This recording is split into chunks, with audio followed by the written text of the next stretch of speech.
Welcome to this edition of the Head to Head Podcast. I'm your host, Cam McKinney, and this is episode number 130 of the podcast. And in this edition of the podcast, I'm talking about the Atlanta Hawks making huge acquisitions this offseason. We're all talking about the Lakers winning the offseason because they've added Dennis Schroeder, they've added Montrezl Harrell, but the other team we seem to be ignoring is the Atlanta Hawks, and they have made some drastic moves to their roster. They signed forward Danilo Gallinari to a 3-year, $61 million deal. They've gotten guard Bogdan Bogdanovic from the Sacramento Kings. He was a restricted free agent. They signed him to a 4-year, $72 million deal to be the perfect backcourt mate to Trey Young. I mean, this was a guy who was rumored to be going to the Milwaukee Bucks in a sign and trade, and that move fell through, and now they're the big winners of that acquisition. They signed Rajon Rondo to a 2-year, $15 million deal. I mean, this guy is still proving that he can come up big in the postseason. He's coming off of an NBA championship with the LA Lakers.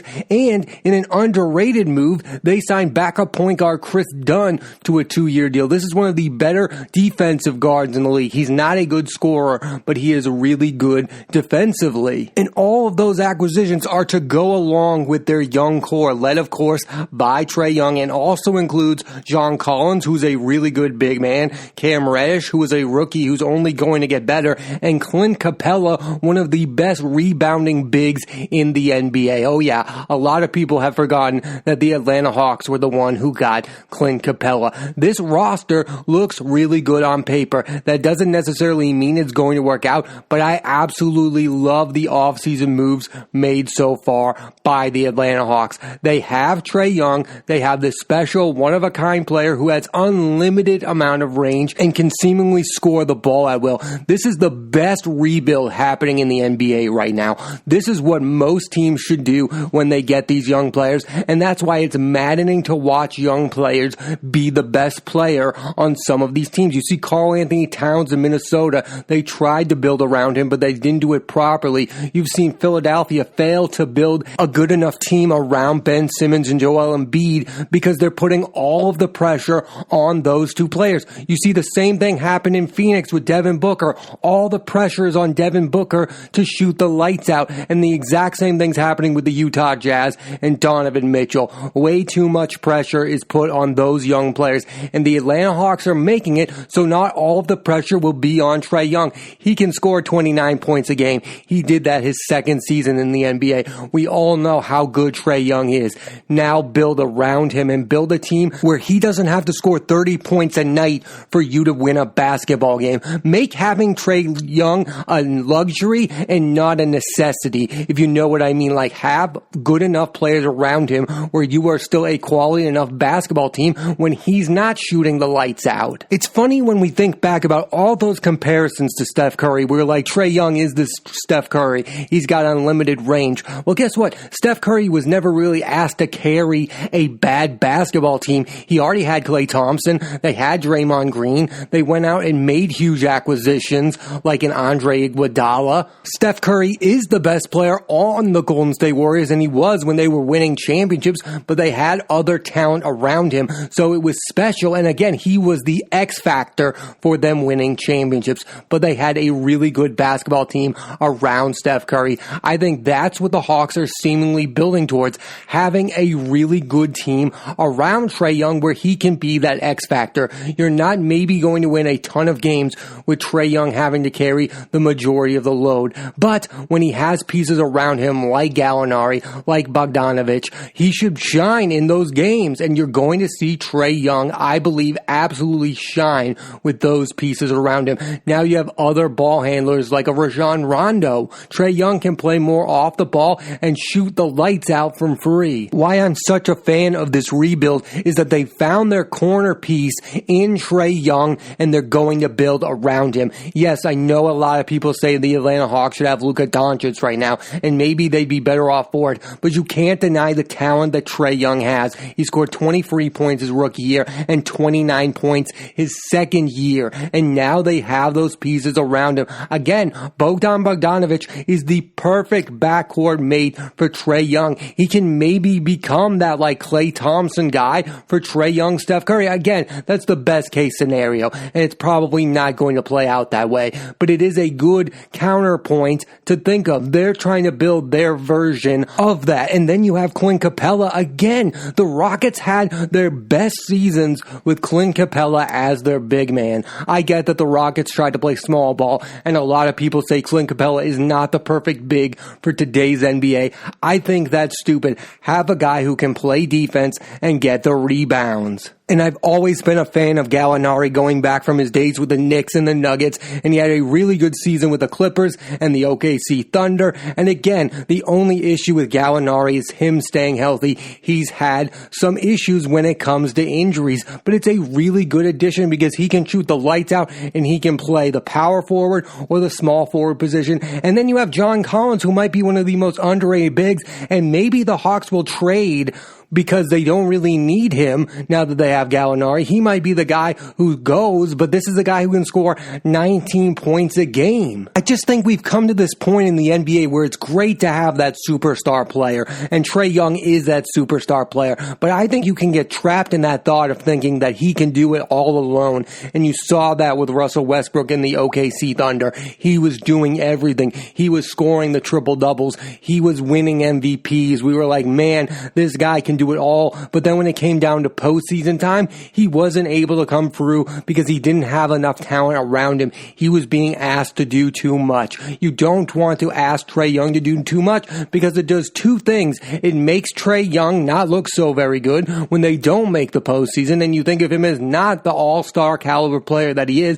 And the second thing it does is it makes Trey Young want to leave the Atlanta Hawks. These moves will make Trey Young want to sign a long-term deal to remain a member of the Atlanta Hawks, because even if these moves don't work out, he will think to himself, well, these guys are really trying to make a contending basketball team, and that will make you look good when he's making that decision to remain a Hawk. And this is a Hawks team that not that long ago won 60 plus games in 2014 and went to the Eastern Conference Finals. That team had Al Horford, Paul Millsap, Jeff Teague, Dennis Schroeder.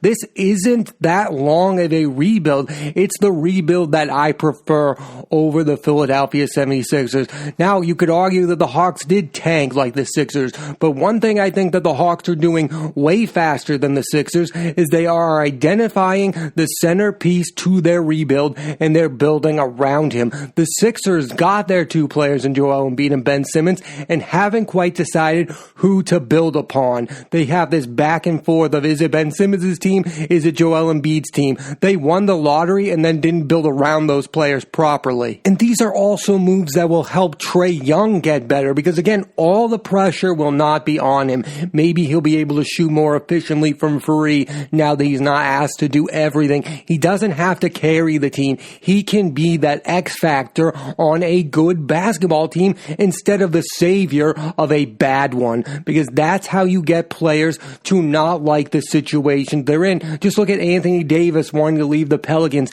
He was asked to do everything, and then he wanted a trade, went to the Lakers, and now he doesn't have to do everything, and he's loving his situation. These are what happen time and time again. It doesn't matter that you get the star player like a Trey Young or a Zion Williamson, for example. You have to build upon them, and that's why the Hawks are building upon Trey Young, and that's why the Pelicans are probably going to try to avoid the mistake they made with Anthony Davis and try to build around Zion instead of asking Zion to do everything, because when you ask a young player to do everything, I think it blows up in your face 9 times out of 10. And for people out there saying that they've overpaid for Danilo Gallinari or Bogdanovic, I would say to those people, this team won 29 games last year and 20 games the year before.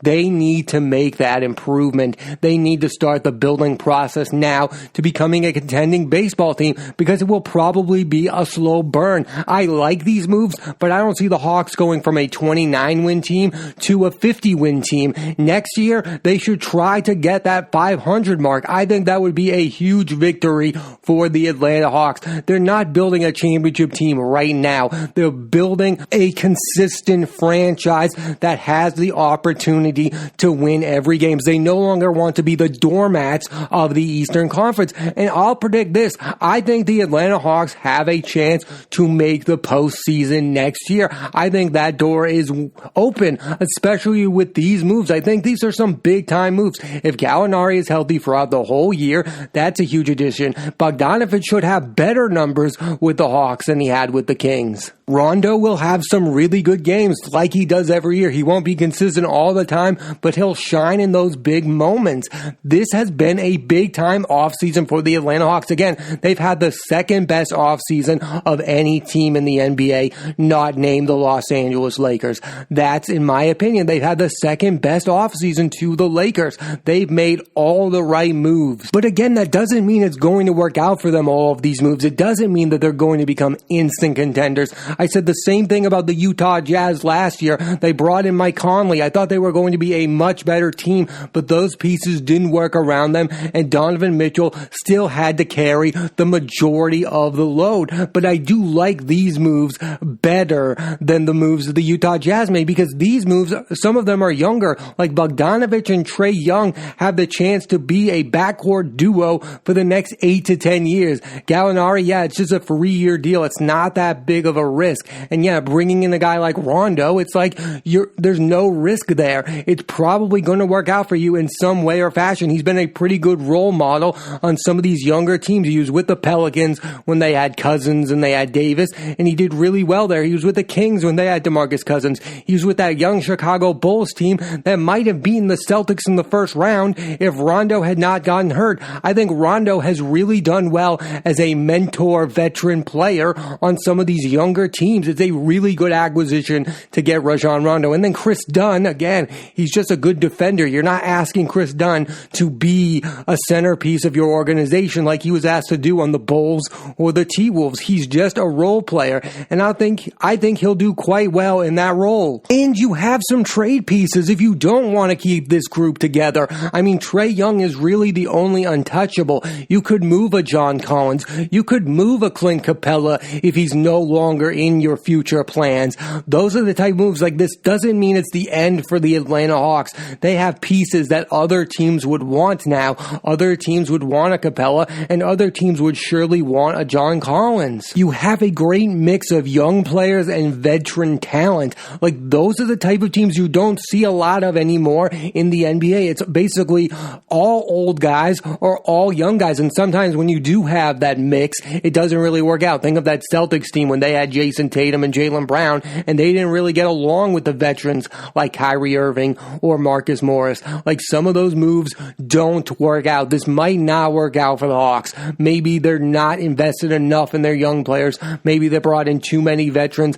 I like these moves for the Atlanta Hawks, and I think they will be contending for that 8th seed in the Eastern Conference. And think about how motivated the Atlanta Hawks are going to be. They weren't invited to the NBA bubble because they didn't have a good enough record. They're going to be hungry to prove that they are an improving basketball team, and they're going to be very, very rested. I expect Trey Young to come out of the gates like an MVP candidate the minute the NBA season starts. And again, with all those pieces around them, I think the Atlanta Hawks could be the surprise team of the regular season. They've got Young, Bogdanovic, Gallinari, Capella, Collins, Rondo. On paper, they are a really talented team, and that doesn't mean that they're going to be a very good team. But if I were going to predict it, I think the Atlanta Hawks will be the 8th seed. I'm calling it right now. The Atlanta Hawks will make the postseason this upcoming NBA season, and I think that's great for the NBA to watch a proper rebuild, because that's what the Hawks are doing. They are doing a proper rebuild, building around a centerpiece and putting talent around him so so all the pressure is not on Trey Young. That being said, there is someone on the Hawks that the pressure is on now, and that's Lloyd Pierce. It's always interesting with these coaches that coach these bad basketball teams. Nobody thinks that Lloyd Pierce should have won more basketball games each of the last 2 seasons. No one thinks Lloyd Pierce has done a bad job, but now he has talent on the roster. You've given him Gallinari, you've given him Capella, you've given him Bogdanovic. Now it's time to see if you can coach a basketball team that actually has some real expectations. That's always interesting. When a team goes from 0 expectations to some expectations. I mean, nobody's asking Lloyd Pierce to win an NBA championship next year, but again, they have to automatically win more than 29 games and probably more than 35. Again, I don't think the 500 mark is that much to ask for this Hawks team moving forward. Again, I think it should be mandatory for them to get 500 wins because I think there's talent on this roster, and if there's no key injuries, this Hawks team should be significantly better than a 29-win team. I don't think that's asking too much. It's almost like you're not seeing if only the pieces fit around Trey Young. You're seeing if you have the right coach now in Lloyd Pierce for the long haul. Again, anybody could have coached the Hawks when there were 0 expectations and nobody was expecting them to win anything. Now that there are expectations, it's time to see if Lloyd Pierce is the long-time Atlanta Hawks coach of the future, if he's the right fit for this organization that's trying to become a contending team in the Eastern Conference. For example, if they go from 29 wins to 32, I think they should move on from Lloyd Pierce. I'm just going to come out and say it now. You've given him the pieces. You at least need to make that jump to like 38 wins for me to be satisfied with your season. You need to make that jump because I've given you the pieces. I've signed 2 guys to some pretty big contracts. Gallinari got $61 million. Bogdanovic got $72 million. It's time for us to make that drastic step forward and no longer being a laughing stock of the Eastern Conference. We're no longer trying to be part of a rebuild. We're trying to become contenders. The number one thing I love about these moves for the Hawks is they are building pieces around Trey Young. They're not getting him a young star player to be the co-best player of the Hawks. No, they realize that Trey Young can be the best player on a good basketball team. Too much of the time we think about, we need to get a star to go along with the star. No, get some good quality players around him. Bogdanovic does not view himself as a star player. He's not going to try to take over the Atlanta Hawks. Again, Gallinari, a role player. Rondo, a role player. They are building around Trey Young because they know it should be his team. They don't need another star player. They have their star. Become a quality basketball player with Trey Young as your centerpiece. That's the proper move. I mean, nobody shoots the lights out like Trey Young last year. He was insanely good and you only had 29 wins to show for it. He wasn't the problem and they realized that. And when you look throughout the league, when you have 2-star young players, I don't think it always works out. You have Karl Anthony Towns and Andrew Wiggins that didn't work out. Joel Embiid and Ben Simmons. Right now, that's not working out. You have your young star player. You don't need another one. Build upon what you have and get role players around him. And that's what the Atlanta Hawks are doing. They are building around Trey Young. He's one of a kind. You're not going to find a better franchise player out there right now. You have your guy. Build around Trey Young. And if it doesn't work out, you can think about it after that. But for now, build around Trey Young and see if you can become a contending basketball team. And I believe that you can. I also think it's a huge victory for the Hawks to be able to get multiple pieces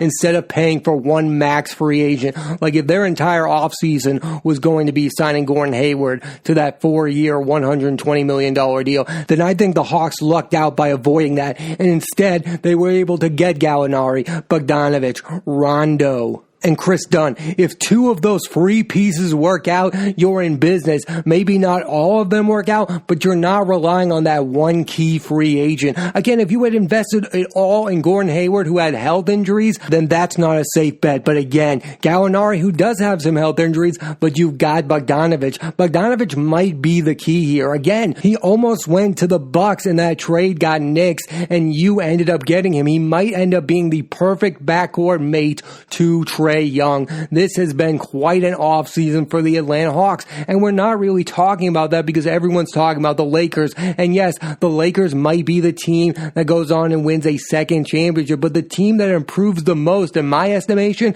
is probably going to be the Atlanta Hawks, because they're going to go from a 29-win team to at least a 500-win team and make the NBA postseason. And that would be quite an achievement for a team that's won 20 games the year before and 29 games last year. I think the Atlanta Hawks have had the second best offseason in the NBA, and not enough people are talking about that. If the Knicks had this roster, we'd be talking about them like they're contenders. But because they're the small-town Atlanta Hawks, we're not really invested in them as a basketball team. But mark my words, they are going to make their mark this season in the NBA. Thanks for listening to this edition of the Head to Head Podcast. I'm Cam McKinney. There'll be a new episode of the podcast every Monday on Apple Podcasts and iTunes, so please rate, review, and subscribe.